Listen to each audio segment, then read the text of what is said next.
আমি কানাডার বর্ডার হয়ে আসি আজ থেকে 27 বছর আগে। জি। তো হ্যাঁ, 27 বছর আগে আসছি। তো আমি আসলে কিছুই করি নাই, আমি এইভাবেই আমার লাইফ চলতেছে।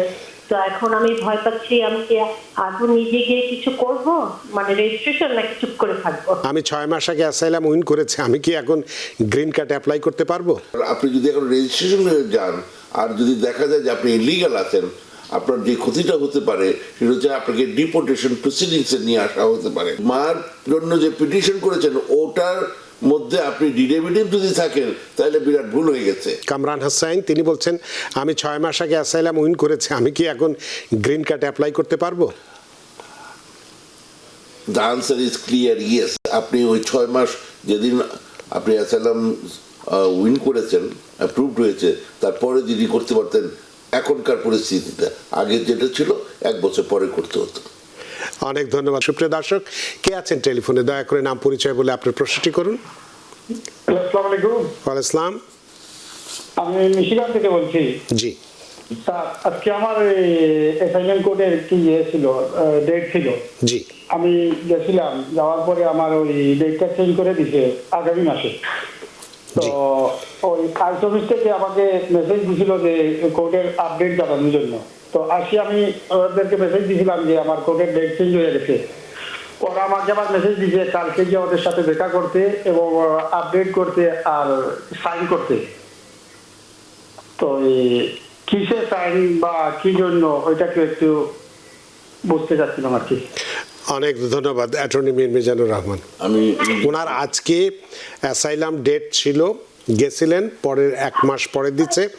এটা আপনি ভালো বুঝবেন, এরপরে কি যেন স্বাক্ষর টাক্ষর করতে বলেছে, একবার এটার বিষয়টা বুঝছি। আইস অফিস থেকে, হ্যাঁ যে আবার আইস বল। অফিস থেকে ওরা মেসেজ দিছে যে ওই কালকে গিয়ে দেখা করার জন্য আর ওইগুলো আপডেট করার জন্য। আচ্ছা ঠিক আছে। যেটা হয় যে প্যারালালি দুইটা জিনিস চলতেছে। হ্যাঁ, মানে আমি যতটুকু বুঝতে পারছি যে আইসে ওনাকে রেগুলার রিপোর্ট করতে হয়। তো ওইটা হয়তো যেদিন কোর্ট ডেট পরে, কোর্ট ডেটের পরে ওনাকে মানে গিয়ে আবার বলতে হয় যে ওনার নেক্সট কোর্ট ডেট কবে, কী ব্যাপার ইত্যাদি। হ্যাঁ, বা এই যে চেঞ্জ হয়ে গেলো ওটা জানাতে হয়, বা ওরাও নিজেরাও জানে। তো ওনার যেহেতু এটা চেঞ্জ হয়ে গেছে, ওনাকে গিয়ে আবার বলতেছে এবং সেটা আবার নেক্সট ডেতে যেদিন হবে সেদিন গিয়ে আবার রিপোর্ট করতে হবে। এইভাবে করে একটা ওনাকে ওই খোঁজ খবর রাখতেছে যে উনি কী করতেছেন। যেমন উনি আরেকটা মানুষ যাকে আবার রেজিস্ট্রেশন করতে হবে না, কারণ ওনার ওই ধরনের কাজ চলছে। অনেক ধন্যবাদ প্রিয় দর্শক, আশা করি প্রশ্ন উত্তর পেয়েছেন। সুপ্রিয় দর্শক, কে আছেন টেলিফোনে? দয়া করে নাম পরিচয় বলে আপনার প্রশ্নটি করুন। আচ্ছা, আমি কুইন্স থেকে বলছি, আমার নাম নেসা। জি। আমি কানাডার বর্ডার হয়ে আসি আজ থেকে 27 বছর আগে। জি। তো হ্যাঁ, 27 বছর আগে আসছি। তো আমি আসলে কিছুই করি নাই, আমি এইভাবেই আমার লাইফ চলতেছে। তো এখন আমি ভয় পাচ্ছি, আমি কি আদৌ নিজে গিয়ে কিছু করব, মানে রেজিস্ট্রেশন, নাকি চুপ করে থাকবো। অনেক ধন্যবাদ নেসা আপনার প্রশ্নের জন্য। অ্যাটর্নি মীর মিজান, আপনাকে আপনি একজন মানুষ যার রেজিস্ট্রেশন করার কথা, এগুলোর কথা আপনি যদি না করেন আর যদি ধরা না পড়েন, যেভাবে 27 বছর 27টা বসন্ত পার হয়ে গেছে, সুতরাং এভরিথিং ইজ ফাইন।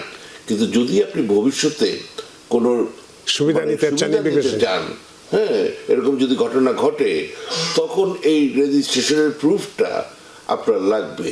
যদি কোনো আপনি ড্রাইভ করতেছেন, সেখানে অন্য কোনো ইস্যুতে আপনি সামহাউ ল এনফোর্সমেন্ট যে লোকজনের সাথে দেখা হয়, তখন আপনার এইগুলো চাইতে পারে।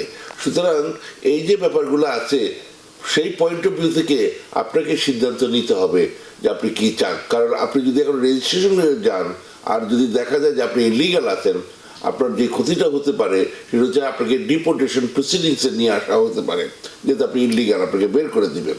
কিন্তু যদি আপনার বাইরে যেতে ভয় থাকে, তখন আপনি প্রোটেকশন চেতে পারেন।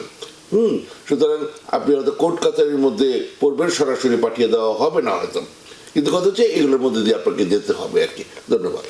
তবে রেজিস্ট্রেশন করতে হবে আপনাকে এ ব্যাপারে। Answer is yes. অনেক ধন্যবাদ নেসা আপনার প্রশ্নের জন্য। সুপ্রিয় দর্শক, কে আছেন টেলিফোনে? দয়া করে নাম পরিচয় বলে আপনার প্রশ্নটি করুন। আমার নাম মোহাম্মদ তাসকির, আমি নিউ ইয়র্ক থেকে বলছি। জি। আমি আর আমার ওয়াইফ অ্যাসাইলাম করছিলাম। অ্যাসাইলাম করার পরে আমার মেয়ের 23 বছর হয়ে গেছিল। 23 বছর হওয়ার পরে ওই অ্যাসাইলামটা ক্যান্সেল করলাম। গ্রিন কার্ডের জন্য অ্যাপ্লাই। আমার ওয়াইফের গ্রিন কার্ডটা হচ্ছে আমারটা। আপনার কথা আমরা শুনতে পাচ্ছি না মাঝে মাঝে। আমার অ্যাসাইলাম ক্যান্সেল করছি। পরে আমার মেয়ের 23 বছর হয়েছে। 23 বছর হওয়ার পরে গ্রিন কার্ডের জন্য অ্যাপ্লাই করতে। আমার ওয়াইফের গ্রিন কার্ডটা এই জন্য কি করতে পারি? আপনি বুঝতে পেরেছেন? মাঝে মাঝে আমরা শুনতে পাইনি। সেটাই বললাম যে হ্যাঁ। লাস্টের দিকে গিয়ে আর আমি কিছু মানে অ্যাসাইলাম করেছিলেন, ওয়াইফের গ্রিন কার্ড ওয়াইফের পেয়েছেন, মেয়ের green cardটা 23 কি বছর বয়স হয়ে গেছে। হ্যাঁ, তো মেয়ের জন্য গ্রিন কার্ডের জন্য আবেদন করেছে, ওয়াইফেরটা পেয়েছে, এটুকু শুনতে পাইছি। মানে মেয়ে কি এখানে যে জন্ম? আমারটা হয় নাই, আমারটা এখনো হয় নাই। ওনারটা এখনো হয়নি। আপনার মেয়ে কি এখানে জন্ম? হয়েছে? হ্যাঁ, এখানে জন্ম। আচ্ছা, দুজনের জন্যই অ্যাপ্লাই করেছেন? জি। আচ্ছা, এখানে বুঝতে হবে যেটা খুব সুন্দর তাই করেছেন, সেটা হচ্ছে ইমিডিয়েট রিলেটিভ কেসে কোনো ডেরিভেটিভ নাই। আপনাদের দুজনের জন্য আলাদা অ্যাপ্লাই করেছেন না একটাই অ্যাপ্লিকেশন করেছেন? না, লাইনে নেই এখন। আচ্ছা, একটু এখানে আমি এটা ধরে একটু বলি, কারণ মানে ভয়ঙ্কর রকমের কিছু অভিজ্ঞতা আমার আছে। হ্যাঁ, মানে উনি পিটিশন করবেন, তার ভিত্তিতে আপনারা অ্যাডজাস্টমেন্ট অফ স্ট্যাটাস করবেন। সো ওটা ঠিক আছে, যেমন করে মার জন্য হয়েছে।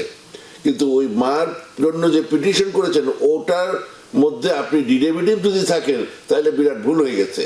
আর যদি এমন হয় যে ওটা হয়ে গেছে, আপনারটাও আলাদা করে হয়েছে, আর একটু দেখতেছে, কারণ মার ব্যাপারটা সহজ, বাবারটা হলে আবার বাবার সাথে মার বিয়ে ইত্যাদি বিভিন্ন কিছু আছে, হয়তো আর একটু সময় লাগতেছে। কিন্তু যদি উনি আলাদাভাবে আপনার জন্য পিটিশন করে থাকেন, হ্যাঁ, আমি আপনার যদি কোনো মানে আদার কোনো ল অ্যান্ড অর্ডার সিচুয়েশন বা এই ধরনের কিছু না থাকে, হয়তো সময় লাগতেছে, কিন্তু ভয় পাওয়ার কিছু আমি দেখি না আর কি। নিউ ইয়র্ক থেকে সম্প্রচারিত TVN 24 টেলিভিশন বিশ্বজুড়ে বাঙালির কণ্ঠস্বর।